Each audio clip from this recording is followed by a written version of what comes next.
We're following the breaking news. President-elect Donald Trump tapping his campaign manager, Susie Wiles, as his incoming White House chief of staff. It's Trump's first major staffing announcement as longtime allies jostle for the most coveted jobs. Brian Todd is joining us right now. Brian, it looks like Trump is prioritizing loyalty as he starts building his team. He is prioritizing that, Wolf, as he always has. And his first major choice for a position, one of the most crucial jobs in any administration, is reflective of that. I love loyalty. Donald Trump's first pick for his new administration is a testament to his value of true loyalty.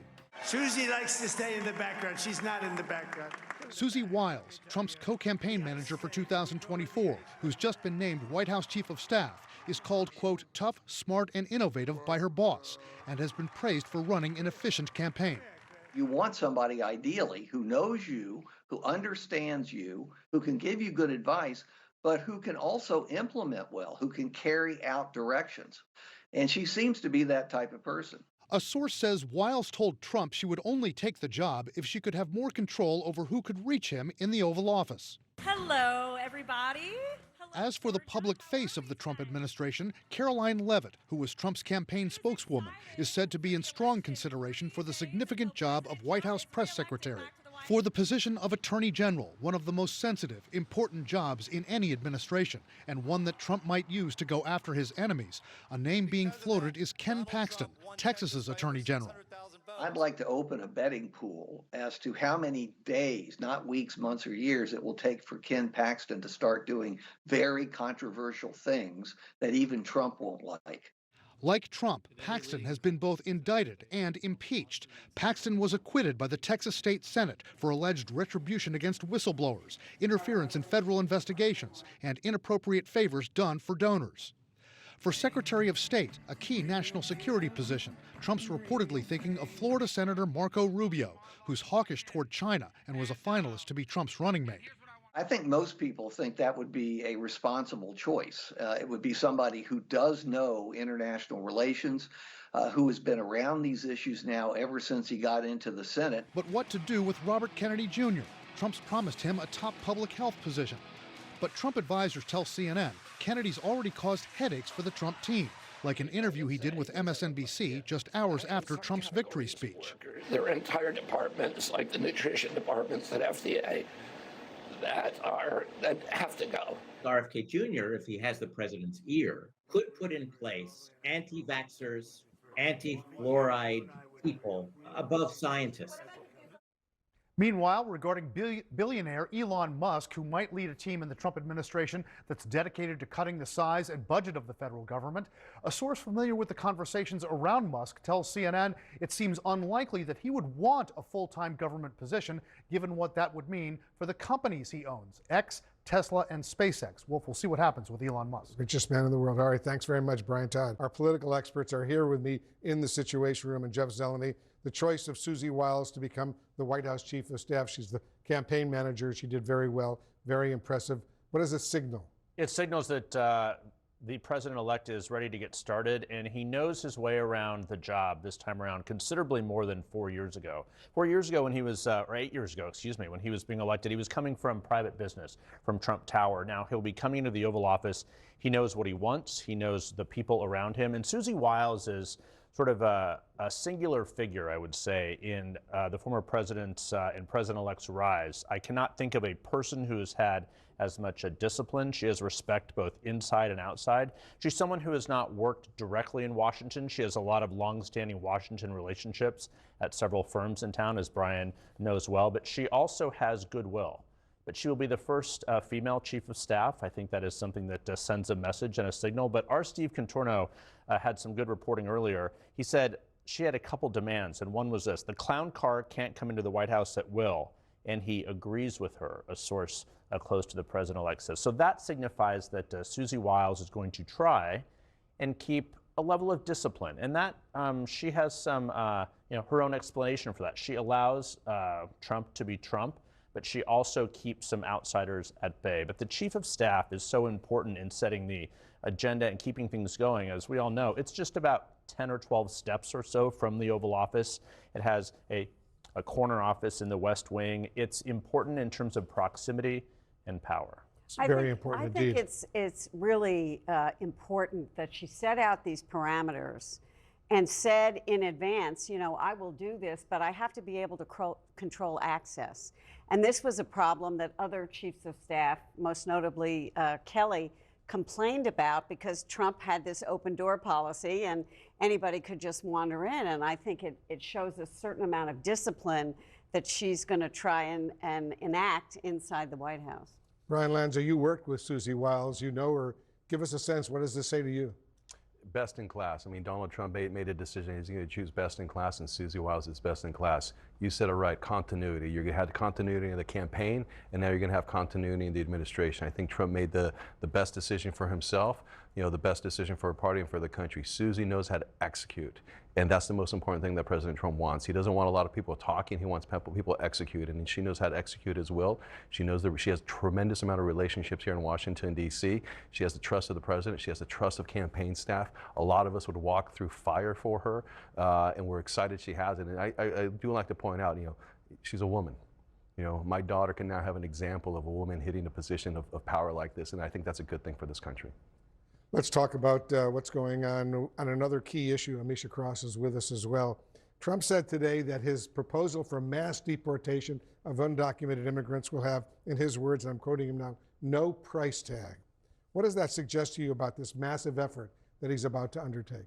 That he doesn't know how the system works. I do think that Donald Trump is going to go outside of all things civil rights. He's going to go outside of all things justice to try to come through on a campaign promise. He wants to make sure that he is eradicating the undocumented population. He is not just speaking about new arrivals. He's talking also about people who've been in this country for the past 20, 30, 40 years. To do that seismically, to have to, you know, have law enforcement that are correlating at the federal level as well as in the states and cities across this country, that does require a significant amount of money. We've seen what that price tag is. But because he recognizes the American public does not like big price tags on anything, he is, I think, you know, lying flagrantly here about being able to do this without a cost associated. All right, you know, Jeff, as you know, Democrats will no longer control the new Senate once it comes in back to Washington. The House potentially remains in play right now, but do the Democrats really have the ability, assuming the House stays Republican, do the Democrats have any ability to affect real policy? No, I mean, not if the House is in Republican control. It obviously depends what the margins are. I mean, the margins in the House, regardless, will be slim. So as long as the House stays unified, which is always an open question, of course, but Democrats will have limited policy control in both chambers. However, in the Senate, it still requires 60 votes on some things, and Republicans will not have 60 votes. But I think the finger pointing and the soul searching that is underway right now in the Democratic Party, it's not unique to Democrats. It happened in Republicans over the years. I'm thinking back to when Barack Obama was reelected in 2012, and Republicans were talking about we need to do an autopsy and figure out really how to rebuild the party. Parties get rebuilt on personalities and people we may not even be thinking about now. But for the short term, Democrats will have to make a decision if they're going to be part of the resistance, or some may find some need to cooperate on some things. I think Senator Schumer has already said we'll work in a bipartisan way on some things. But look, Democrats now, particularly if they don't control the House, which it looks like they won't, but we will see a lot of seats still must come in. They're in the wilderness for a minute. Well, they're going to be in the wilderness for a while, and they need to go to the couch and sort of try and figure out what went wrong in this election. And because I was talking to a Democratic pollster who said, look, this is what he would call a rolling realignment in this country, and it is based on class. And the Democrats, you know, the roles have been switched. The Republicans used to be the party of the elites. That's not the case anymore. The Democrats are known as the party of the elites, which is the reason they lost many Hispanic male voters, for example. And this is, you know, this is a huge issue for them. It wasn't a message problem or a messenger problem per se. They have a problem with voters in this country. And, you know, they have to figure out where they want to work on, say, immigration reform, and where they don't want to work with the Republicans. I mean, they have to they have to figure out where they stand on a bunch of stuff and get their act together, to be honest. I agree with certain parts of that, but I don't think that this was as much of a messaging problem as some people are trying to make it out to be, as much as it is a policy not meeting where people are. Conversation, because if you're going to say that the Democrats were not the party of the working class or have abandoned them, which I've heard several working class people say, then I question how or why there is no connection between all of the union and workers' rights that were granted during the Biden-Harris administration. Why, when you have a president who is fighting for a living wage, fighting for a higher minimum wage, why, when you have somebody who is, as of today, there was an announcement about SNAP benefits being expanded for people who are on college campuses because a lot of them can't afford to eat. When I see things like that, and you're talking about individuals who are literally working tirelessly, the Democrats in the House, as well as President Biden and Kamala Harris, to ensure that individuals every day can feed their families, and they have the policies to prove it, and people who are beneficiaries of said policies are still arguing, even though the Trump administration previously and Trump have largely only done one thing. They have made tax cuts readily available to the rich and have increased the 1% class to stay there forever. Listen, I would add that it's important to realize the role that inflation played in this. Yeah. Inflation played a huge role. It clouded everybody's judgment. It changed people the way they think. You know, when a mother can't feed their child, they don't care about anything else. And so I think the Democratic Party, you know, listen, the Democratic Party of Bill Clinton was very strong. The Democratic Party of Barack Obama was really strong. You can't say that about Joe Biden, but they focused on bread and butter issues. This coalition of Joe Biden got broader than it should have been, and they didn't know how to say no to certain constituencies. When Donald Trump was in office, I do recall, it was the Thanksgiving before he left. The man was about to cut food stamps. So if we're talking about people who are taking food out of families' mouths that need to eat, he was leading that charge. Yeah, and voters made a decision that the inflation that has bankrupted them, the inflation that has caused them to max out their credit cards, the inflation that's caused them to wipe their savings, sort of clouded everything. Well, they didn't feel it, and there wasn't a good enough explanation about what happened, why. And she didn't want to change anything. What Remember, you're going to do, Harris says right? no There was changes. no That's a separation. problem. There were certain things that I think were going to be stagnant regardless, particularly because coming out of the pandemic, we saw in every developed nation, leaders did not get reelected. So I think that holistically, there are people across the globe who were having those similar issues, and it was just really hard for any incumbent to stick there. We begin tonight with Donald Trump's choice of his campaign manager, Susie Wiles, to be White House Chief of Staff, to do a job that 4 others did with varying degrees of success and frustration in the first Trump administration, in which CNN has learned she put conditions on taking, especially, one source tells us, concerning access to the president, or in the source's words, quote, "The clown car can't come into the White House at will." Now, that same source adding, quote, "and he agreed with her." Now, late today, in a statement announcing his decision, the president-elect said, quote, "Susie is tough, smart, innovative, and is universally admired and respected. Susie will continue to work tirelessly to make America great again." She certainly had a job to do as a campaign manager for a candidate acknowledged to be difficult to manage and a president who frustrated several chiefs of staff the first time around. In thanking her and her fellow campaign official, Chris LaCivita, he highlighted her preference for avoiding the spotlight. Let me also express my tremendous appreciation for Susie and Chris, the job you did. Susie, come here. Come here, Susie. Chris, come here, Chris. Susie likes to stay sort of in the back, let me tell you. The Ice Maiden, we call her the Ice Maiden. Susie Wiles is the first of many people who will be chosen to serve in the second Trump administration that critics and supporters alike say will differ from the first, something that Donald Trump Jr. underscored today while saying he'd have a role in the selection process. I'm going to be heavily involved on the transition. I want to make sure, now that we know who the real players are, the people who will actually deliver on the president's message, the people who don't think that they know better than the duly elected president of the United States. Seems to be suggesting there'll be fewer independent thinkers, more loyalists than before, to carry out many promises that Trump made on the campaign trail. On day one, I will launch the largest deportation program in American history.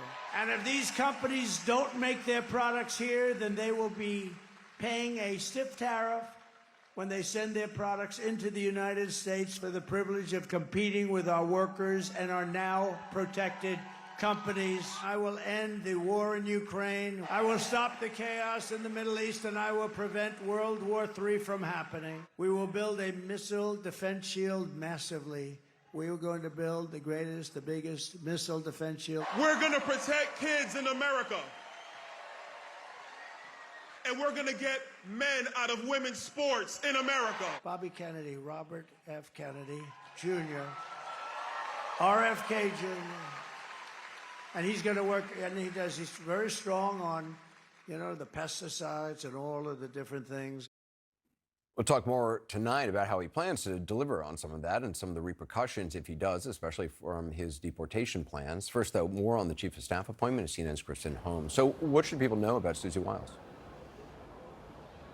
Well, Susie Wiles is a Trump loyalist. She is one of the only people, Anderson, who stuck by his side after he left Washington in disgrace in 2021. She came to work for him, and she really stuck with him throughout the entire campaign. She served as de facto chief of staff after his first term. I was there on election night when he threw a fit because, this was in 2022, excuse me, because none of his candidates won. She was by his side then. She was by his side when he announced his candidacy shortly afterwards, and she has remained by his side. And I do think one of the important things to point out here is that quote that our colleague Steve Contorno got from someone who is an ally of Susie Wiles about the clown car, because that is something that she did and did well on the campaign. One of Susie's mottos when she talks to people close to her is that she can't control Donald Trump, and she understands that, but she can control everything around him, and that means access to the former president, now president-elect, and that is clearly something that she is going to do in the White House. They believe she did this well. It was keeping controversial figures away from Donald Trump. Obviously, she couldn't always do it, but it was trying to keep the chaos around him, who is a chaotic person, to a minimum. Now, this is really setting the tone for the entire administration, because it is clear that she is someone who is taken seriously in Republican circles, particularly not just the MAGA side of things, but also the establishment side. People respect Susie Wiles. So this is really giving you an indication of where this is going to go. But first and foremost, Anderson, the thing that he cares about most is the fact that she was loyal to him. Yeah. And who are some of the other people being talked about for high-profile jobs?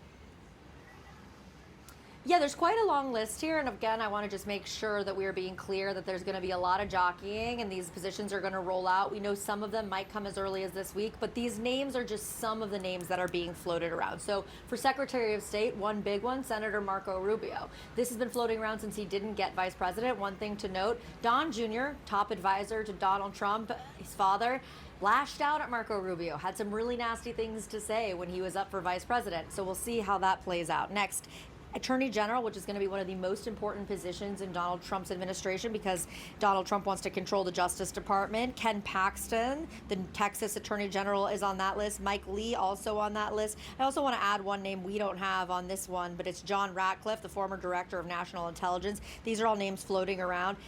Elon Musk, he's up for some kind of government efficiency advisor. One thing to note about that, Donald Trump has joked about the fact that Elon Musk will not join the government. He doesn't want to get rid of any of his properties and any of his companies. He doesn't want to have to divest. We are told that this is likely going to be a workaround for Elon Musk in some kind of form of a committee or advisor role. Now, obviously, Robert F. Kennedy Jr., we're very interested in that. A public health advisor, likely. We'll see how this all plays out. We know that RFK has been talking about how he wants to be potentially a secretary. Elise Stefanik for UN ambassador, that's one that I'm told she's already met with the heads of the transition team, and potentially Carolyn Levitt for press secretary. So this is moving fast as he named Susie Wiles today. We'll see what the next position he puts forward is. All right, Kristen Holmes, thanks. Joining us now is Republican strategist Michael Singleton, CNN senior political commentator David Axelrod, journalist Gretchen Carlson, co-founder of Lift Our Voices, and Sabrina Rodriguez, national political reporter for the Washington Post. David, what do you make of the pick for Chief of Staff? Look, I've said many times here during the course of this campaign that Donald Trump had, that the Trump campaign, they had a rational campaign and an irrational candidate, and she kept the campaign, she and Chris LaCivita kept the campaign on track, and they did, to a large degree, keep the clown car away. It's tougher in some ways in Washington, but talk about that. I mean, the role of the Chief of Staff, you saw this obviously in the White House yourself under the Obama administration. There were in the former Trump administration, there were meetings with some of the Well, my sketchy guess is the figures. one thing she's going to do is try to tightly control who goes into that Oval Office, and so that it's not people can't wander in and influence things without her knowledge, and that's going to be very important. I mean, a chief of staff, if a chief of staff is empowered, can be really, really important in terms of the paper flow to the president, the people that the president sees, the decision tree. It can be very, very important. But I'll tell you this, a chief of staff is very effective if the feeling around Washington is that chief of staff has the confidence of the president. And the fact that they've developed this close relationship, very important. Sure, Michael, as a Republican, what do you think of this election? Yeah, I'm excited about it. I mean, I've known of Susie Wiles for a very, very long time. And there are people who are not necessarily pro-Trump, but who are pro-Susie Wiles, because to them, this signals that the second coming of a Trump presidency is going to be very different. I mean, she's a trusted thinker. She has several decades of political experience, and she is someone who can prioritize and manage an operation. And David, you know this very well. That's going to be critical to David's point of controlling the flow of information and access to the former president. And having someone that he trusts who can sort of set up those guardrails will be critical to making sure that whatever types of judgment calls that are made, the best advisors are getting to him first and not anyone else. So I feel very confident about how this is shaping up so far. Controlling, though, I mean, obviously Donald Trump is a unique figure in American politics, and given what we've seen, I mean, there's only so much one can do, I imagine. Well, she obviously was doing something right because she's lasted a long time with him. And the idea that she was as disciplined with him as possible. I mean, I'm thinking about Laura Loomer, who, you know, was with him during the 9/11 ceremonies, which was not a good look, and she probably wasn't happy about that. One thing I want to focus on, though, is that she's the first female chief of staff, which when I heard that today, I was like, wow, like that has never happened before. And the first thing I thought of actually after that was Mark Cuban owes her an apology for saying that Donald Trump was not surrounding himself with strong and smart women, because obviously she's been able to hang on to this role as a smart, strong woman with Donald Trump this long. I did also like the fact that she's going to keep the clown car out. I think Donald Trump is influenced by the last person he speaks to.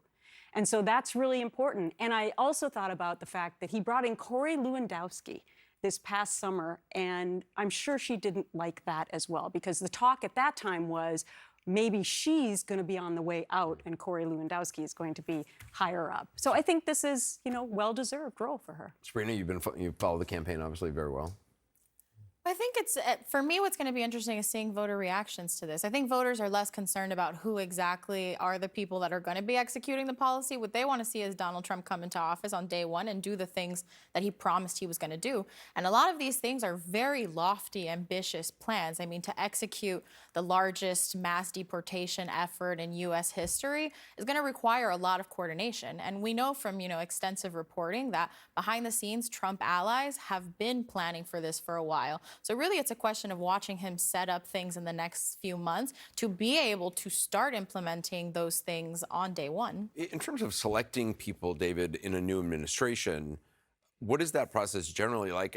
You know, they have an advantage this time. They've done it before, so they know what mistakes they made the last time. And obviously, a lot of people have been thinking about this, and they've had a process going on. And loyalty seems to be very top of the list. What happened the last time was they had a transition team, but there was, and Chris Christie was heading that transition team.